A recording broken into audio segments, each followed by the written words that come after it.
Well, he was very much the Renaissance man, wasn't he?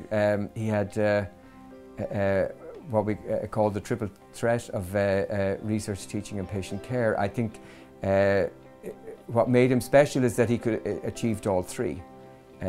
Most of us achieve one, maybe two, but three as a single-handed consultant for most of his life was an extraordinary achievement. I always thought of Gerry as a fantastic innovator. Somebody who wasn't prepared to sit and say, okay, how can we maximise what we currently have and try to do our best with that. He was always someone, in my view, who tried to push the boundaries. Gerry believed you could cure cancer in the very near future, and I think a lot of clinicians involved in research don't actually hold that belief as such, or certainly not as strongly as Gerry did. He was really a huge inspiration. I don't think there's any other way of saying that. He was, and I've seen it at first hand, he was technically an outstanding surgeon.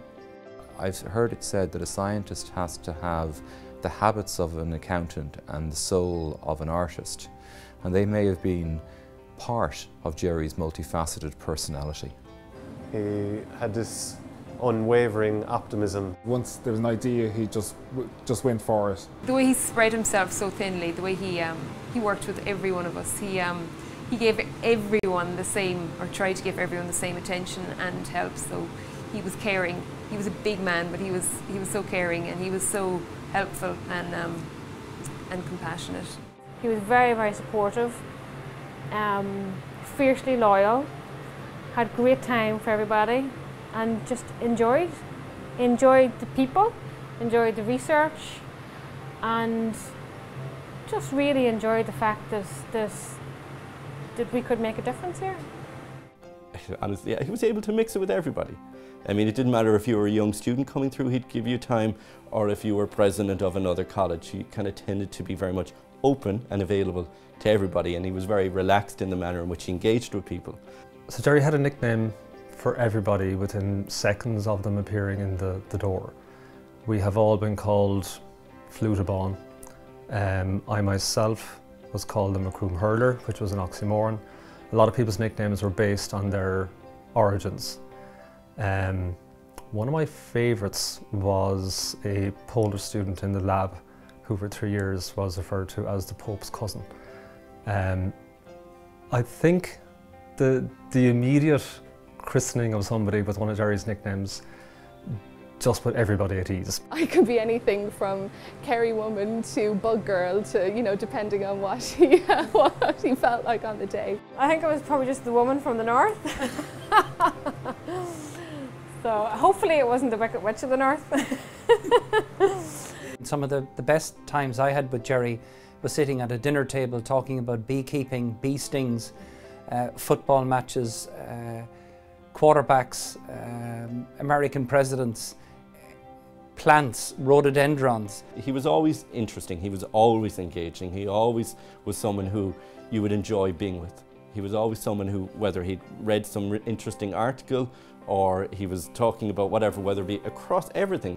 Gerry was interested in life full stop, and he fit an awful lot in, and I think not having that kind of, that life around, that energy around, is a huge loss. I miss the man with the journals. Most of my patients have the Irish Times or the Daily Mail, but with Gerry there'll be numerous copies of Nature.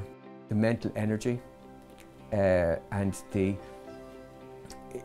inevitability that there will be something hugely exciting that he needed to talk to you about.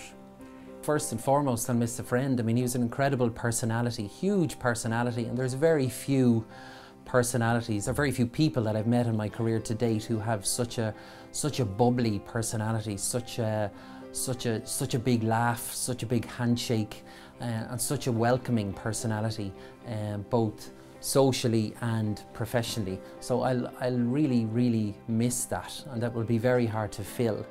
His strength as a patient, his advice, and just, you know, just his smile and his energy and his love for life and for giving.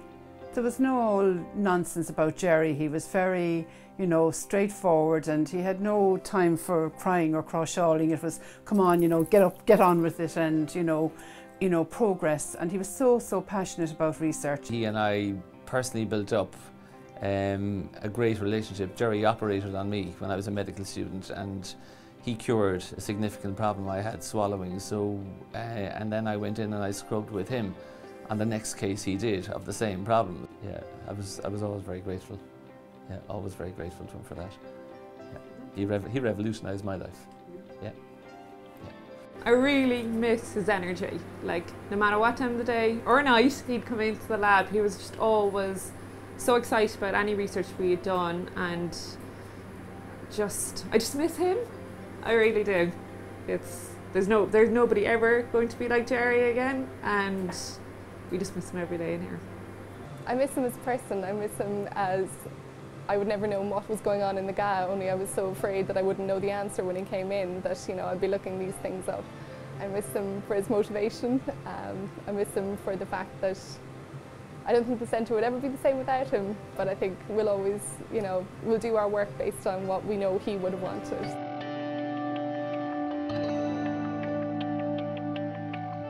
Gerry saw education as a major platform in the centre, so education of both clinicians and scientists, so that they would be exposed to each other and the way that they think, and that there would be no boundaries to working. Gerry O'Sullivan's approach was to inspire people and to let them know that they were as good as any of the top research. They were working in an environment in Cork that was just as good as the environment in the top research centres in the States. The most important lesson he gave me was to continue to make time for research no matter how busy you were clinically. The most important lesson I learned from him was that the work we do will help people. Be positive. That results don't always work out as you planned, but there's always other ways around it. Not to be complacent, like not to be satisfied with kind of just getting the job done. Always asking questions. Questions. Be inclusive of others, to be broad-minded, to look to other disciplines for the answers to the questions we have in the clinic. Be open-minded about what can be achieved, and if you feel that this is going to make a difference, then you have to go for it. He was passionate. That passion and enthusiasm, I think, is one of the best things that any of us could learn from Gerry's life. I think Gerry had such a broad vision that most of us could see probably just beyond our nose, whereas Gerry was always looking at the horizon. The work ethic is something I think we've all inherited here, and obviously a long-term goal to win the Nobel Prize.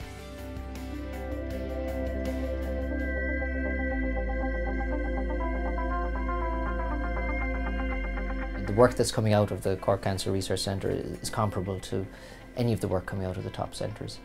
Research is contributing bricks to a wall, and every brick is important. Obviously it's a gaping void that Gerry is gone, but he laid an incredibly strong foundation, and on that foundation great things are being built. There's great research happening in prostate cancer, in melanoma, in upper GI cancers, all of which he started with many of the scientists in the laboratory. So I think thanks to his grafting at the coalface, the foundation is very strong and it can only grow in the future. The centre was lucky enough to kind of have that time and that drive and energy and support from a leader like Gerry to help bring it to the point where it's now delivering in terms of treatments for patients. And I think what's exciting is to see patients being treated, to see patients having an improvement in their quality of life. There are other people out there now that will benefit from what he started and the legacy he left, and by keeping it going now and supporting it, I feel that we can, still keep his dream alive.